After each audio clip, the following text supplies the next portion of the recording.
اللہ تعالیٰ نے قرآن پاک میں ارشاد فرمایا، ذرا توجہ فرمانا، یا ایھا الذین آمنوا ادخلوا فی السلم کافہ۔ اللہ پاک فرماتے ہیں اے ایمان والو، یا ایھا الذین آمنوا، اے ایمان والو، ادخلوا فی السلم، اسلام میں داخل ہو جاؤ۔ یا ایھا الذین آمنوا ادخلوا فی السلم کافہ، اے ایمان والو اسلام میں داخل ہو جاؤ، کافہ پورے داخل ہو جاؤ۔ اس آیت کی تفسیر میں اور جو اس کا شان نزول ہے وہ میں بعد میں ڈسکس کرتا ہوں، ذرا آپ توجہ کریں۔ دیکھیں آپ لوگ اندر والے ہال میں بیٹھے ہوئے ہیں، تو میں کسی کو کہوں بھئی یہ جو اندر والے ہال والے ہیں وہ اندر آ جائیں، تو ہے نا عجیب بات، بے مطلب سی بات کہ بندے پہلے ہی اندر ہیں۔ لیکن اگر میں کہوں کہ باہر والے جو ہیں وہ اندر آ جائیں تو یہ مطلب کی بات ہے۔ تو دیکھیں اللہ تعالیٰ ایمان والوں کو کہہ رہا ہے، ایمان والوں کو، اے ایمان والو اسلام میں پورے داخل ہو جاؤ۔ تو اگر وہ داخل ہی نہیں ہوئے تو رب پھر ان کو ایمان والا کیوں کہہ رہا ہے؟ اللہ تعالیٰ اسلام میں داخل ہو جاؤ، آگے فرمایا آپ پورے داخل ہو جاؤ۔ تو یہ آیت کا شان، اس کو ویسے ترجمہ پڑھے تو انسان حیرت کرتا ہے کہ ایمان والوں کو ہی کہا جا رہا ہے کہ تم اسلام میں داخل ہو جاؤ، اگر وہ اسلام میں داخل نہیں ہوئے تو وہ ایمان والے کیسے ہیں؟ تو فرمایا اے ایمان والو اسلام میں پورے داخل ہو جاؤ۔ اب اس کو سمجھنے کے لیے نا اس کی شان نزول پہ غور کرنا پڑے گا، اور اس کا شان نزول یہ ہے کہ ہمارے پیارے آقا صلی اللہ علیہ وآلہ وسلم جب مکہ سے مدینہ شریف آئے، مکہ سے مدینہ شریف، تو رسول اکرم صلی اللہ علیہ وآلہ وسلم کا نا مدینے والوں نے بڑے ہی اعلیٰ استقبال کیا۔ طلع البدر علینا من ثنیۃ الوداع وجب الشکر علینا ما دعا للہ داعی۔ اور صحابہ کہتے ہیں کہ جب سرکار مدینہ شریف آئے تو سرکار مدینے کی گلیوں میں مسکراتے تھے تو مدینے کی گلیاں بھی روشن ہو جاتی تھی۔ اذا ضحک یتلالع فی الجدر اذا تکلم یخرج النور من بین ثنایاہ، سرکار بات کرتے تو سرکار کے منہ مبارک سے نور نکلتا۔ اب لوگ دیوانے، تو جب سرکار مدینہ سے پہنچے نا اس وقت وہ وہاں پر عیسائیوں اور یہودیوں کی دکانیں بڑی چمکتی تھی، ان کی موجیں لگی ہوئی تھی۔ لیکن جب سرکار دو عالم صلی اللہ علیہ وسلم مدینہ سے پہنچے نا، توجہ کرنا، تو وہ لوگ جوک در جوک سرکار کے دیوانے ہوتے رہے۔ اب وہ جو یہودیوں اور عیسائیوں کی دکانیں چمکی ہوئی تھی نا وہ ٹینشن لے گئے، توجہ کرنا، پریشان ہو گئے کہ یہ اگر اسی طرح ہی چلتا رہا معاملہ تو پھر ساڑیاں دکانیں تو ٹھپ ہو جائیں گی، کہتے تھے جناب معاملہ اور ہو جائے گا۔ تو انہوں نے جب یہ دیکھا نا تو انہوں نے پلان کیا، اس کا شان نزول کہ ایمان والو اسلام میں پورے داخل ہو جاؤ۔ اس کا شان نزول ڈسکس کر رہا ہوں، توجہ۔ انہوں نے پلان کیا، ان کے یہودیوں کے ایک بہت بڑے عالم تھے جو بعد میں صحابی بھی بنے، ان کا نام تھا حضرت عبداللہ ابن سلام رضی اللہ تعالیٰ عنہ۔ وہ یہودیوں کے بہت بڑے عالم تھے، انہوں نے نا ان کو تیاری کروائی، کہا عبداللہ تو جا کے نا مسلمانوں کے نبی کے ساتھ مناظرہ کر، اور تو ان کے ساتھ جا کے مناظرہ کر، ان کو ہرا۔ تو بات یہ ہے کہ جب تو ان کو ہرا دے گا نا تو پھر لوگوں کو پتہ چلے گا کہ ایسی ٹھیک ہے تو یہ ٹھیک نہیں ہوتا نا، مقابلہ بازی ہو گئی۔ اب ان کی دکانیں بند ہو رہی تھیں تو انہوں نے حضرت عبداللہ ابن السلام کو تیار کیا اور انہوں نے ان کو بہت سارے سوالوں کی تیاری کروائی۔ اب حضرت عبداللہ ابن السلام اب مناظرہ کرنے کے لیے چل پڑے، توجہ کرنا۔ جب چلے نا اس وقت ہمارے پیارے آقا صلی اللہ علیہ وسلم صحابہ میں بیٹھ کر نا تو ایک گفتگو ارشاد فرما رہے تھے۔ تو پہلے تو عبداللہ ابن السلام سرکار کو دیکھ کے بھی حیران رہ گئے، لیکن جب باتیں سنی تو اور کمال ہو گیا۔ کچھ لوگ ہوتے ہیں ان کے چہرے بڑے پیارے ہوتے ہیں لیکن جب بات کرتے ہیں نا تو بیڑا غرق ہو جاتا ہے، ہوتا ہے نا ایسا۔ لیکن حضرت عبداللہ ابن السلام جب پہنچے تو سرکار صحابہ سے گفتگو فرما رہے تھے، اور کیا فرما رہے تھے؟ فرماتے صحابہ شل من قطع کا واتی من حرم کا، اور صحابہ جو تم سے توڑے تم اس سے جوڑ لو، جو تمہیں محروم رکھے تم اس کی جھولیاں بھر دو۔ اس کا ترجمہ یہی بنتا ہے کہ چنگی مندی سجنا کو لوں اور سہ واری ہو جاندی، پر یار جراندہ گلا نہیں کرتے اصل پریت۔ اور مجھے بڑی اچھی طرح یاد ہے، میں نے ایک دفعہ نا جمعے میں یہ شعر پڑھا، جمعے میں، کہ چنگی مندی سجنا کو لوں سہ واری ہو جاندی، تے یار جراندہ گلا نہیں کرتے اصل پریت جنا دی۔ تمہارے ایک بزرگ ہے چودھری عبد الکریم صاحب، مرحوم، فوت ہو گئے ہیں، ادھر جمعہ پڑھتے تھے، تو انہوں نے جمعے کے بعد نا مجھے باہر پکڑ لیا جا کے، کہنے لگے شاہ جی تھی کہندے ہو کہ میاں صاحب نے کیا چنگی مندی سجنا کو لوں سہ واری ہو جاندی، تو میاں صاحب نے تو ایک اور گل بھی آکھی، میں کہ کی؟ انہیں کیا لگی نالو ٹوٹ گئی چنگی اینا بے قدراں دی یاری تے چنگا ہویا دن تھوڑے ہی گزرے ایتھے عمر نہیں گزری ساری. تو وہ مجھے کہنے لگے پھر شاہ جی آدھا کی مطلب ہے دوویں شیر ہونا دینے ایک پاسے وہ کہندے نے چھڈو نا تے ایک پاسے کہندے نے چنگا ہویا یاری ٹوٹ گئی ہے. اب اس وقت میں بھی نیا خطیب تھا بھی طالب علمی ہوں تو میں پریشان ہو گیا کہ میں بابے نے جواب کی دوا.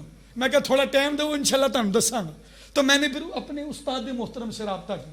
میں نے ان سے پوچھا جناب میں تو بڑا پیڑا پھنس گیا میں لوگوں کو کہہ بیٹھا چنگی مندی سجنا کو لوں تو جناب مینوں ایک بابے نے کہا میاں صاحب نے تے بھی کیا لگی نہ لوں ٹوٹ گئی چنگی تو اب اس کا مطلب کیا ہے مجھے بتائیں. تو میرے استاد محترم کہنے لگے شاہ جی کوئی مشکل بات تو نہیں ہے.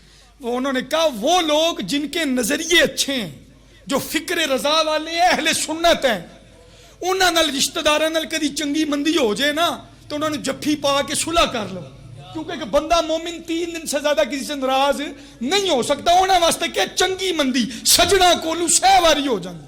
لیکن کچھ لوگ وہ ہیں جو مرزئی ہیں قادیانی ہیں یا تم میں سے کچھ لوگ ایسے ہیں جو صحابہ کے منکر ہو گئے ہیں اہل بیت کے حوالے سے عجیب سی بکواسات کرتے ہیں. ان کو نہیں کسی ولی پہ بات کرتے ہوئے وہ سوچتے نہیں ہیں نبی کے میلاد کو بھی بدعت کہہ کے گزر جاتے ہیں. کہتے ہیں ان کے بارے میں انہوں نے کہا لگی نالو ٹوٹ گئی چنگی اینا بے قدراں دی یاری. اللہ کرے تانوں سمجھ آ جائے. انہوں نے کہا لگی نالو ٹوٹ گئی چنگی اینا بے قدراں دی یاری تے چنگا ہویا دن تھوڑے ہی گزرے ایتھے عمر نہیں گزری ساری. تو خیر بات لمبی ہو جائے گی. حضرت عبداللہ بن سلام آئے نا تو سرکار صحابہ سے فرماتے شل من قطع کا واتی من حرم کا.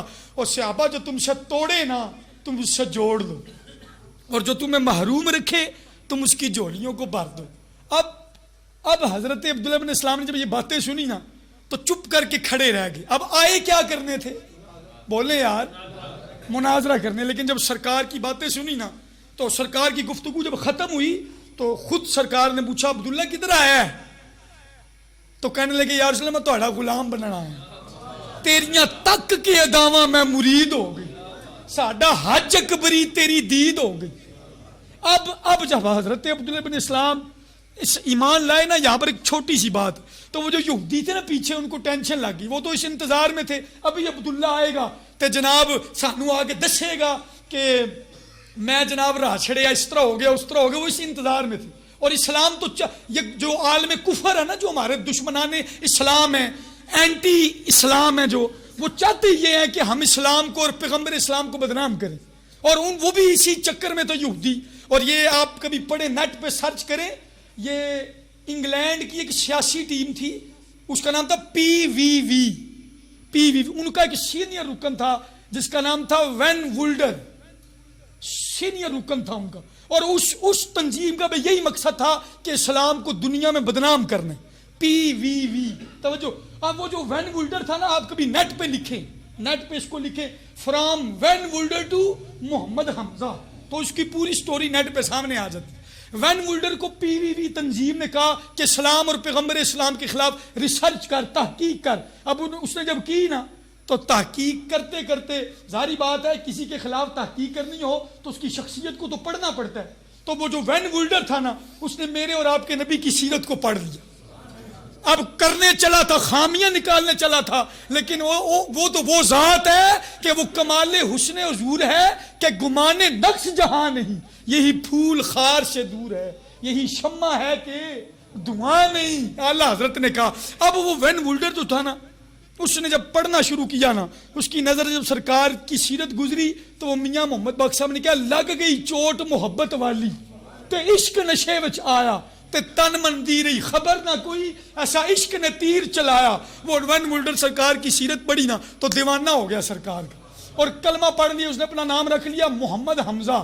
اب وہ جو پی وی وی تنظیم تھی نا سیاسی وہ اس انتظار میں تھی کہ ابھی وہ آئے گا اور وہ سسٹم ہمیں پتہ چل جائے گا. لیکن ان کو کیا خبر ملی کہ وہ تو محمد حمزہ بن گئے.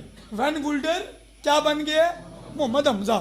وہ اس حوالے سے بڑے پریشان ہوئے کہ وہ محمد حمزہ ہو گیا. انہوں نے اس کو ایک انٹرویو پہ بلایا کہا سچ سچ بتانا کہ تجھے کس مسلمان نے ورغلایا ہے کس مسلمان نے ورغلایا. تو اس نے آگے سے جو جواب دیا وہ ریکارڈ ہے اور آپ نیٹ پہ سرچ کر سکتے ہیں. اس نے کہا I am not a dead man who follows other opinions without his research اس کا مطلب یہ بنتا ہے اس نے کہا میں پاگل نہیں ہوں, میرا دماغ ڈیڈ نہیں کہ جن نے لایا گلی وہ نال ٹر چلی, پاگل نہیں ہوں, میں نے خود اسلام کو پر ریسرچ کی اور پیغمبر اسلام کی سیرت کو پڑھا ہے, اور میں تو اس رزلٹ پہ پہنچا ہوں کہ اسلام جیسا مذہب کوئی نہیں ہے, پیغمبر اسلام جیسی ذات کوئی نہیں, میں تو اس رزلٹ پہ پہنچا ہوں. اب یہی عبداللہ ابن سلام جب یہودی اس انتظار میں تھے یہ ابھی آئے گا اور ہمیں پتہ چلے گا کہ عبداللہ مناظرہ جیت گیا یہ وہ, لیکن ان کو خبر کیا پہنچی کہ عبداللہ نے تو کوئی سوال ہی نہیں کیا, وہ تو ایسے کلمہ پڑھ کے مسلمان ہو گیا, قدموں میں گر پڑا. تو یہودیوں نے عبداللہ کو بلایا, کہا تیری سمجھ نہیں آئی ہے, میں تو کوئی سوال کرتا تیری علمی پیاس بجھ جاتی, تیسے کہنے چلو ہار گیا ہے, تو کوئی گل ہی نہیں کی تھی, کوئی سوال ہی نہیں کیا, ایسے ہی اٹھ کے آ گئے ہو, ہمیں تمہاری سمجھ نہیں آئی. تو حضرت عبداللہ کہنے لگے سچی بات تو یہ ہے کہ سمجھ منو بھی کوئی نہیں ہے. کہتے ہیں عرفت ان وجہہ لیس بوجہ الکذاب, جب میں نے وہ چمکتا ہوا چہرہ دیکھا نا تو میرے اندر کے مفتی نے فتویٰ دیا کہ اتنے سونے چہرے والا جھوٹا ہو ہی نہیں سکتا. اچھا وہ آیت جو میں نے پڑھی ہے جس پر میں بات کر رہا تھا کہ اے ایمان والو اسلام میں پورے داخل ہو جو پورے, یہ آیت کب اتری اب سنیں. حضرت عبداللہ جب سرکار انہوں نے کلمہ پڑھ لیا نا تو ان کے ساتھ کچھ اور یہودی بھی کلمہ پڑھ گئے سرکار. اب آپ نے توجہ کرنی ہے, اس وقت نا یہودیت کے مذہب میں آج بھی وہ اونٹنی کا دودھ اور اونٹ کا گوشت نہیں کھاتے اور ہفتے والے دن وہ کام نہیں کرتے. تو حضرت عبداللہ ابن سلام نے جب اسلام قبول کیا نا تو ظاہری سی بات تھی کہ انہوں نے اتنا ٹائم مذہب یہودیت میں گزارا تھا, کبھی انہوں نے اونٹ کا گوشت نہیں کھایا, اونٹنی کا دودھ نہیں پیا, اور یہ سارے معاملہ ہفتے والے دن وہ چھٹی کرتے تھے, تو ایک عادت سی بن جاتی ہے بندے کو. تو انہوں نے حضرت عبداللہ ابن سلام اور ان کے کچھ ساتھیوں نے جو مذہب یہودیت کو چھوڑ کر اسلام میں داخل ہوئے تھے, انہوں نے یہ سوچا کہ اسلام کون سا ہمارے اوپر زبردستی کرتا ہے کہ تجھے اونٹ کا گوشت کھانا ہی کھانا ہے ورنہ تجھے مسلمان نہیں. ایسا تو کوئی نہیں. میں نے بہت دیر بعد اپنی عمر کے تقریباً 2 سال پہلے میں نے اونٹ کا گوشت کھایا تھا, اس سے پہلے کھایا ہی کوئی نہیں تھا. اونٹنی کا دودھ میں نے آج تک نہیں پیا. تو یہ ضروری تو نہیں ہے اسلام میں, نہیں ہے نا. ہفتے والے دن چھٹی کرنا ان کا معاملہ تھا, لیکن اسلام تو نہیں اس میں کوئی سختی کرتا کہ کوئی معاملہ. انہوں نے یہ پلان کیا کہ اسلام کون سی سختی کرتا ہے, اسی ہفتے والے دن نہیں کریں گے کام تو اونٹ کا گوشت نہیں کھاواں گے. جب ان کے ذہن میں یہ خیال آیا نا تب جبریل امین یہ آیت لے کر آ گئی, یا ایھا الذین آمنوا ادخلوا فی السلم کافہ, او ایمان والو اگر اسلام میں داخل ہوئے ہو نا تو پھر پورے داخل ہو. یہ نہیں ہوگا. جب یہ آیت اتری نا سرکار نے حضرت عبداللہ ابن اسلام کو بلایا, کہا اسلام اونٹ کا گوشت کھانے پہ مجبور نہیں کرتا, لیکن چونکہ تمہارے ذہن میں مذہب یہودیت کی ایک رسم کا پاس ہے, تم نے کہا میں نے تب نہیں کھایا, تو اب تیرے لیے رب کا حکم آیا ہے کہ عبداللہ تب تک تو مومن ہو نہیں سکتا جب تک تو اونٹ کا گوشت چبا کے نہ کھائے. ہاں جی, اور تمہارے ذہن میں یہ تھا کہ تم ہفتے کا کام نہیں کرو گے, یہ تو ٹھیک بات ہے کہ اسلام میں اس کی سختی نہیں ہے, لیکن تمہیں اب ہفتے والے دن بھی کام کرنا پڑے گا, چھٹی کوئی نہیں. تب یہ آیت اتری کہ محبوبہ ان ایمان والوں سے کہہ دو کہ اگر اسلام میں داخل ہوئے ہیں تو پورے داخل ہوئے. اب آپ سارے اس بات پہ توجہ کریں, ایک ایسا کام جو اسلام سے ٹکراتا نہیں ہے, اسلام کو کوئی مسئلہ نہیں ہے اگر کوئی ہفتے والے دن کام نہ کرے, اونٹ کا گوشت نہ کھائے, اسلام کو مسئلہ نہیں ہے.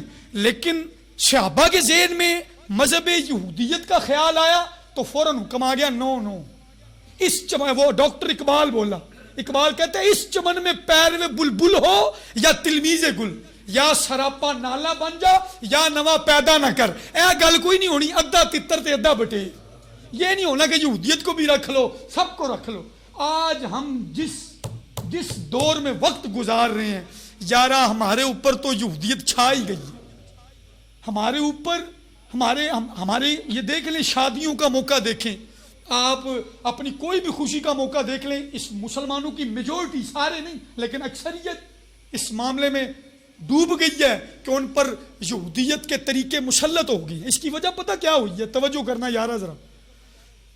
یہ دنیا اس ٹائم نا نیٹ کے ذریعے سے ایک ملک کی مانند بن گئی ہے, ایک ملک بن گئی, اور جو امیر ملک ہیں اور امیر طاقتیں ہیں نا وہ چاہتے ہیں کہ ہم اپنی تہذیبیں ان کے معاشرے میں رواج کر دیں, اور یہ ہمارے طریقوں کو اپنا لیں، اور پھر آہستہ آہستہ یہ اسپیشل جو غیر مسلم ممالک ہیں وہ اپنی چیزیں ہمارے اندر پھینکتے جا رہے ہیں، ہمارے اندر پھینکتے ہیں. جب وہ پھینک رہے ہیں تو وہ آہستہ آہستہ آہستہ آہستہ سارا سسٹم خراب ہوتا جا رہا ہے.